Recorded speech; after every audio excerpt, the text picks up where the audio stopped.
welcome back to Skillzone. Hope you are all doing good. Like, share and subscribe my channel for more videos. Don't forget to tap the bell icon to receive the notifications. Hi hello viewers, welcome back to skill zone. ఈరోజు మీ అందరికీ మా నాన్నమ్మ గారి recipe చూపించబోతున్నానండి. ఇంట్లో మీరు రెగ్యులర్గా చేసుకునే tiffins అన్ని తిని తిని బోర్ కొట్టేసి ఉన్నప్పుడు ఇప్పుడు శ్రావణ మాసం సీజన్ కూడా వచ్చేసింది. మన ఇంట్లో కొబ్బరి చెప్పులు కూడా చాలా ఎక్కువగా ఉంటాయి కదా. సో వాటితోటి మరియు బియ్యపిండి పెసరపప్పుతో చేసుకునే ఒక చక్కటి టిఫిన్ అయితే మీ ముందుకు తీసుకొచ్చాను. చూసారు కదండి, మన ఇంట్లో ఉన్న కొబ్బరిని చక్కగా తురిమేసుకుంటే వెనకాల బ్లాకిష్ షేడ్ అదంతా రాకుండా చాలా నీట్గా ఉంటుంది. ఇది కొబ్బరి ఒక కప్ తీసుకోండి. నెక్స్ట్ పెసరపప్పుని చక్కగా పొద్దున్న చేసుకున్నట్టయితే ఎర్లీగా లెగుస్తారు కదా మీరు, అప్పుడు నానబెట్టేసుకోవాలి. నానబెట్టేసుకున్న పెసరపప్పును కూడా ఇందులో యాడ్ చేస్తున్నాను. నెక్స్ట్ బియ్యపిండి, ఇవన్నీ బైండింగ్ చేయడం కోసం బియ్యపిండి అండి. మేము 6 మెంబర్స్కి సరిపడా తీసుకున్నాను. ఇప్పుడు ఈ క్వాంటిటీస్ అన్నీ మీ ఇంట్లో మీకు ఎంతమంది ఉంటే దానికి తగ్గట్టు క్వాంటిటీస్ తీసుకోండి. కొబ్బరి ఎక్కువగా ఉండి పెసరపప్పు ఎక్కువగా ఉంటే చాలా చాలా బాగుంటాయి. నెక్స్ట్ కొద్దిగా జీలకర్ర, ఆ తర్వాత దీనికి సరిపడినంత కారం, తగినంత ఉప్పు అన్నీ వేసుకుని దీన్ని చక్కగా ఇప్పుడు వాటర్ తోటి కలిపేసుకుందాం. మనం బాగా మిక్స్ చేసుకుని చన్నీళ్ళతో కలుపుకోవచ్చండి, వేడి నీళ్ళు అవసరం లేదు. చక్కగా బైండ్ చేసుకుని మనకి చపాతీ పిండి బాగా మెత్తగా కలుపుతాం కదా, అలాగా ముద్ద అయ్యేటట్టు దీన్ని ఇప్పుడు కలుపుకుందాం.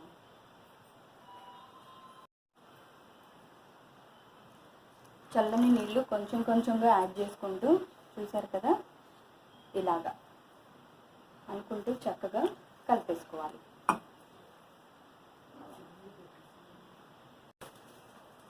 ఉప్పు కారం అవి ఇలా కలిపేటప్పుడే ఒకసారి టేస్ట్ చూసుకోండి. కావాలి అనుకుంటే ఇలా కలిపేటప్పుడే మనం అడ్జస్ట్ చేసుకుంటే కనుక చక్కగా కలిసిపోతుంది. నాకు కొంచెం కారం తగ్గినట్టు అనిపించిందండి, నేను ఇంకొంచెం యాడ్ చేసుకున్నాను. ఇంకొద్దిగా వాటర్ వేసి చక్కగా కలిపేసుకున్నాను. మెత్తటి ముద్దలాగా వస్తే దీన్ని మనం కవర్ మీద కొంచెం ఆయిల్ రాసుకొని చక్కగా దాని మీద రొట్టెలాగా అద్దేసుకుని దాన్ని మనం పెనం మీద సిమ్లో పెట్టుకుని 2 సైడ్స్ కాల్చుకోవాలన్నమాట. అప్పుడు చాలా చక్కగా లోపలంతా కూడా వేగి కమ్మగా బాగుంటుంది అప్పచ్చి. చూసారు కదండి, ముద్దంతా కలిసిపోయింది. ఫింగర్స్ పెడితే చక్కగా ఇలాగా వెంటనే మనకు వెళ్ళిపోయేలాగా ఇలా మెత్తగా ఉంటే కనుక ముద్ద చక్కగా బాగా వస్తుంది. కలిపేసిన తర్వాత నీట్గా చేయి కడిగేసుకోండి. ముందు నేను కింద ఒక ప్లేట్ పెట్టేసుకొని ఒక ఆయిల్ పేపర్ తీసుకున్నానండి, కవర్. దానికి ఆయిల్ అంతా గ్రీస్ చేసేసాను.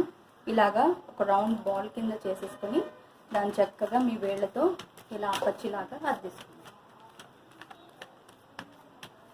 మీ పెనాన్ని బట్టి మీకు ఎంత సైజు కావాలంటే అంత సైజు.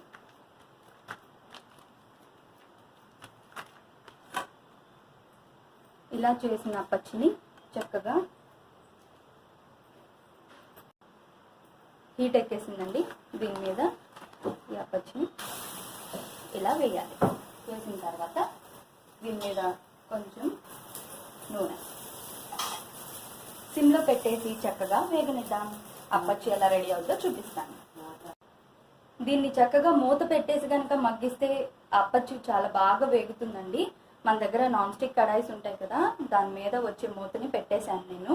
ఒక 2-3 మినిట్స్ అయ్యాక మళ్ళీ రివర్స్ చేసుకున్నాము.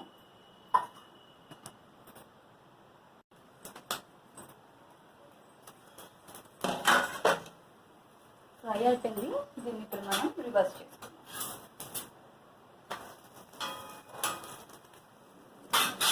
మళ్ళీ లైట్గా ఆయిల్ వేసుకున్నాము.